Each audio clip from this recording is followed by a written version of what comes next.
Hello and welcome to day number 1 of the U.S. Match Racing Championship here at Oakcliff Sailing Center. I'm Tucker Thompson from T2P TV, and this is longtime friend David Edwards from Heron Wealth. And David, Oakcliff Sailing Center, host of this event, first time I've been here. Why is it so important for you? And tell us about this venue. Oakcliff is a unique place in the world. A number of years ago, a very nice gentleman named Hunt Lawrence and his wife Betsy endowed a sailing center. Their purpose was not to create another yacht club. Their purpose was to create a facility for Olympic and international sailors to achieve everything that they had their dreams set upon. I've had the pleasure of match racing here for over 10 years, and today I will be sitting back on the spectator boat watching the best sailors in the world compete for the match racing trophy. Well, David, of course, if it wasn't for you, we wouldn't be here. I'm very excited, I'm sure you are, to get out to the racing action. So now let's join the start on the water. We're out on the race course here at Oyster Bay. I'm joined by a face and a voice that everybody knows at T2P TV, Ashley Love. Now, Ashley, you've been out here before to Oakcliff Sailing Center and on this race course. What can we expect from these boats? What can we expect from the conditions? Well, this weekend they're sailing in Oakcliff's fleet of Match 40s. Now, these boats are highly loved by sailors who've match raced in tons of different kinds of boats. They're really narrow, so they sail upwind very quickly. They're very maneuverable, very responsive. And they're also heavy, so they hit that sweet spot of, carrying that momentum through tacks and jibes. They're not going to lose too much in maneuvers. So they can be a very rewarding boat, and today's supposed to be breezy. So, breeze on. Yeah. Action on. Right? All right, well, now we go to the start of race number 1.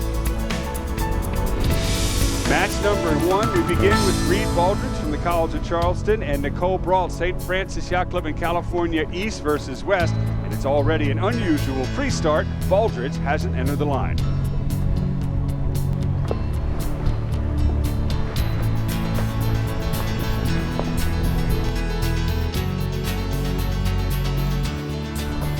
Well, after an unusual pre-start, both bows are bow even on the line. Nicole Brault down to leeward and Baldridge here to windward at number 6.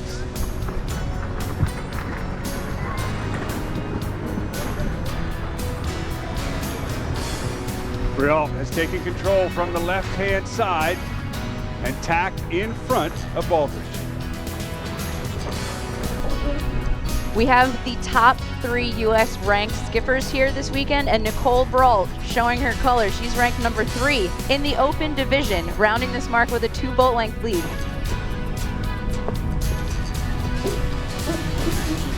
Close behind is Reed Baldridge. He may be representing the College of Charleston, but he's also a staff member right here at Oakcliff, where he runs the foiling class.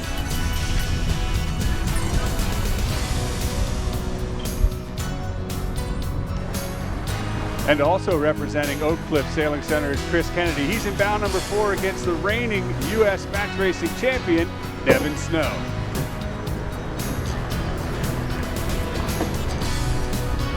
Snow out in front. This is the final sprint to the finish. So Snow leads downwind. Meanwhile, Baldridge is trailing Nicole Brault into the final windward mark.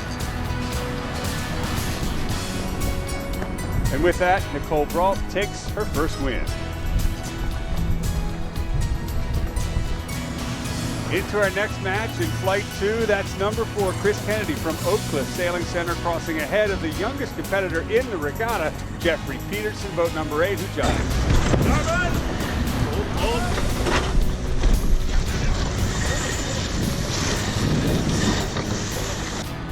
Kennedy doing a nice job so far in this pre-start, keeping Peterson boxed down to leeward.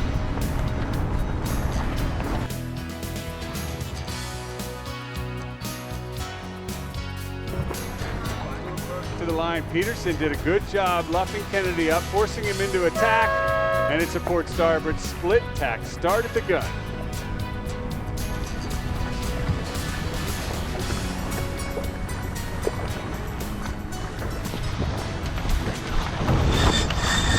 Not only is Chris Kennedy representing Oakcliff, but the entire crew.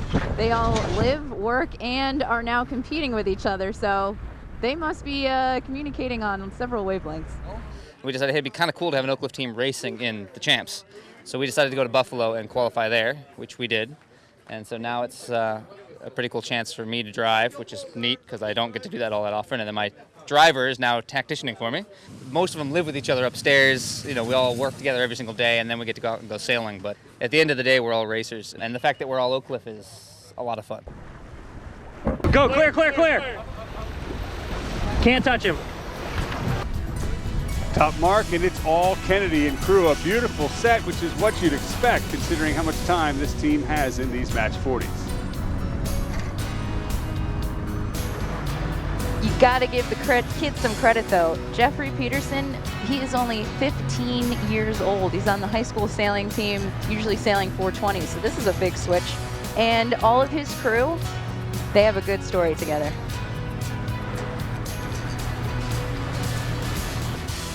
And into the finish, Kennedy takes the race.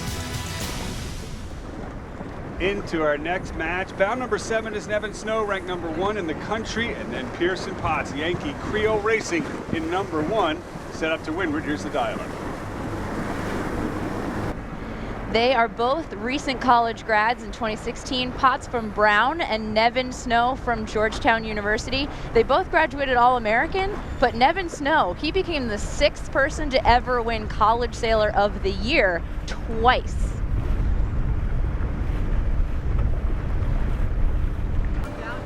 Snow has finally broke free of Potts. The kite is up. He's heading back towards the line. Potts hoists and then drops, and John is coming up. Back to the line. It's an even start. Both boats about a length off the line and bow even with Snow just to leeward.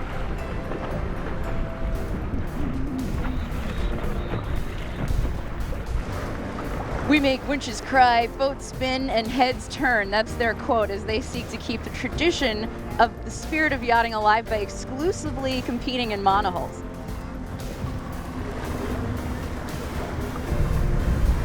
Meanwhile, Snow is a skiff sailor currently doing an Olympic 49er campaign.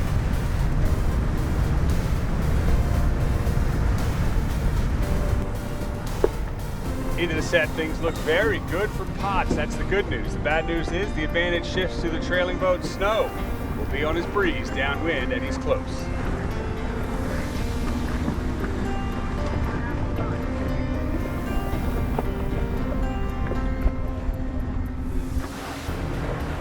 Into the leeward gate, things still looking good for Potts. He'll head to the right upwind, his choice as the leader, and that leaves Snow to split to the left.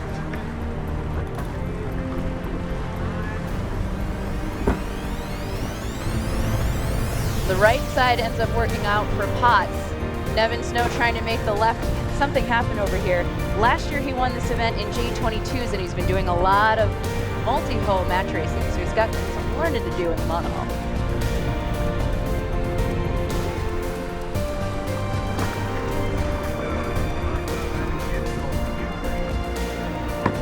And a fantastic win goes to Potts. Our next match is between Nicole Brault and Janelle Zarkowski. Nicole is coming in with a perfect record into this race over Janelle, who has a 2-1, but they haven't raced each other yet. And Nicole, she is the first woman to win 2 match racing championships in the women's division back to back. Second place both of those years, Janelle. Ho, ho, ho, ho, ho. Okay, flag it. Okay, keep it hard, keep it hard, keep it hard. Wait over. And cut. And hold, trim, trim. Now, Janelle has gotten below Nicole's bow, but not before a collision occurred, and it's a blue flag penalty to Zarkowski.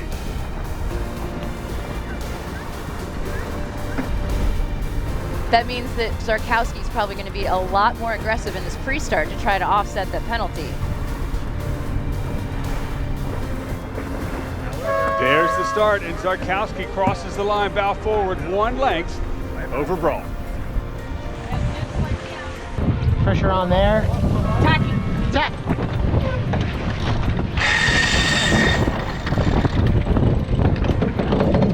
Wait up. Both of these skippers have a lot of time in the match 40, and when you get into a tacking duel, such as the one that's happening now, it really comes down to those tacks and how much speed you can get out of them.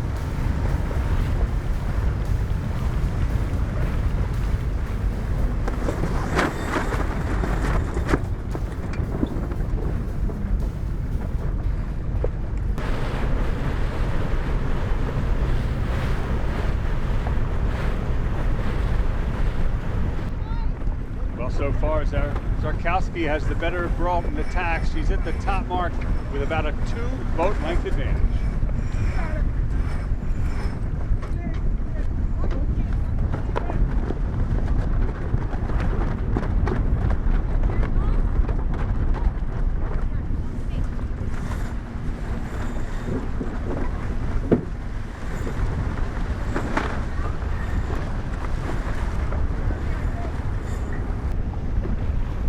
Off to the starboard side of the race course in a big puff, Zarkowski finds a great spot to shed her penalty. It's gone, and she's still ahead.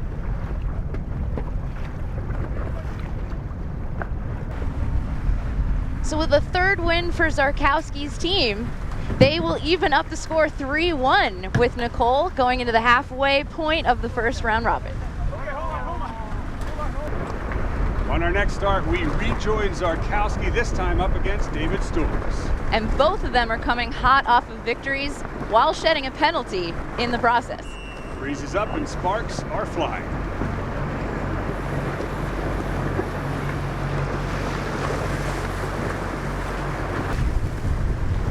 Dial up over in both boats, now on port, head to the right. 25 seconds ago, Zarkowski tight to leeward, Stores to windward, trying to gain bearing, but the clock is running out.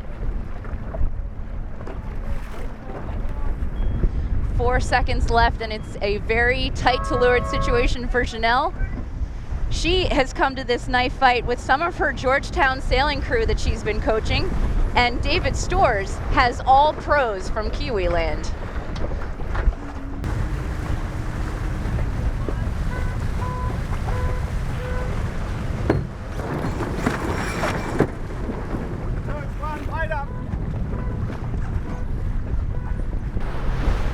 So far, top-level crew work has paid off. Stores takes an early lead.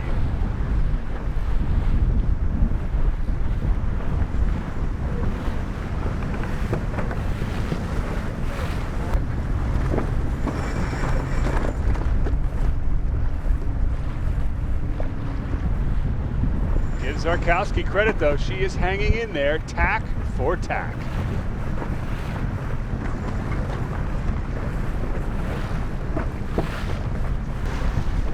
Two tacks later, a solid right-hand puff on the ley line, and that gives Stores about a 4-boat length advantage at the top mark.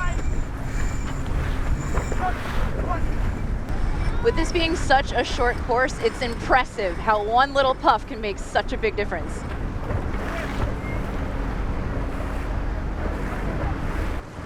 Into the finish is Stores with another win. He's having a great regatta so far. Our next match out here, if there ever was a grudge match, it's this one. Peter Holtz versus Steve Lowry. They're both from Chicago and race each other constantly up there. Holtz so far undefeated, but Lowry loves heavy air, and this should be a good one. A lot of fishtailing and maneuvers ended up in a pretty straightforward approach to the line for both boats. Lowry to leeward, Holtz to windward, and there's the gun. The boat in the foreground, Peter Holtz, he just graduated from Hobart and William Smith a couple years ago, ranked second in the U.S. and has an all-star crew with World Match Race Tour card holder Chris Steele calling tactics and running main. Holtz first attack and across.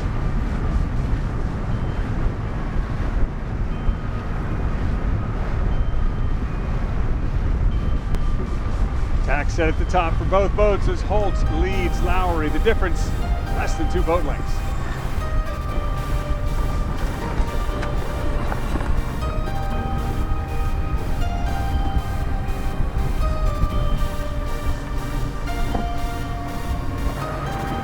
We leave Holtz to wrap up his match and move to the final start of the day. This for the pride of Oakcliff between Reed Baldridge and Chris Kennedy. And Tucker, I heard that since they both live at the facilities here, whoever loses has to do dishes. Close action and textbook pre-start circling going on, minute 45 to go.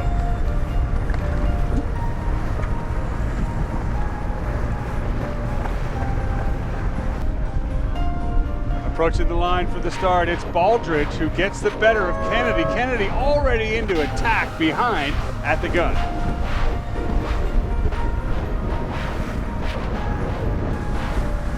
Robin Lesh, a 2012 sapling of this program, getting in that jib, trying to make up time.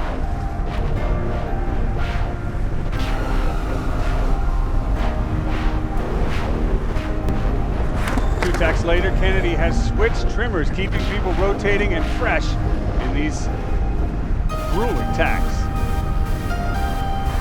Reed Baldridge with his crew, entirely made up of Charleston alumni, rounds in first with only by 2 boat lengths.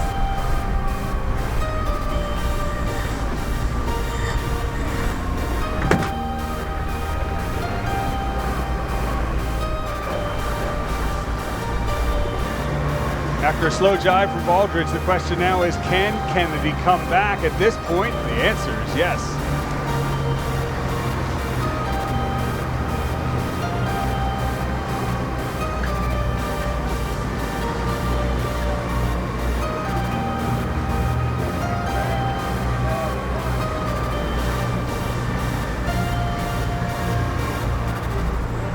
Chris Poole went from trimming the main to trimming the jib. Now he's up on the bow, about to suck down that spinnaker.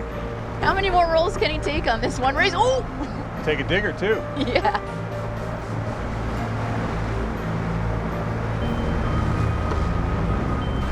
Baldridge tacks ahead from the right, but Kennedy has a massive head of steam on. He's bow down. There's an overlap. Here comes the luff. Umpire's in position, and Baldridge tacks away.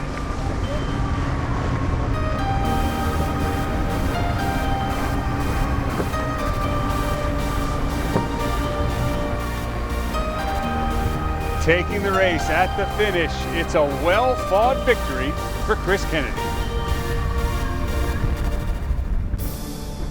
And so, day number 1 comes to a close, but David, we saw exciting action and we saved the best for last. Flat water, beautiful boats, and fabulous crew work. Yeah, and that puts Peter Holtz and Pearson Potts at the top of the leaderboard, but there's still a lot more racing to go. That's right. The round robin series concludes tomorrow, and then we move into the quarterfinals. So stay with us here at the Oakcliff Sailing Center as the U.S. Match Racing Championship continues. Building a financial plan is easy. Simply determine what you earn and spend, own and owe. Establish goals and timeframes. Forecast investment returns. Optimize account structures for taxes. Insure for life, property, and disability. Plan your estate administration.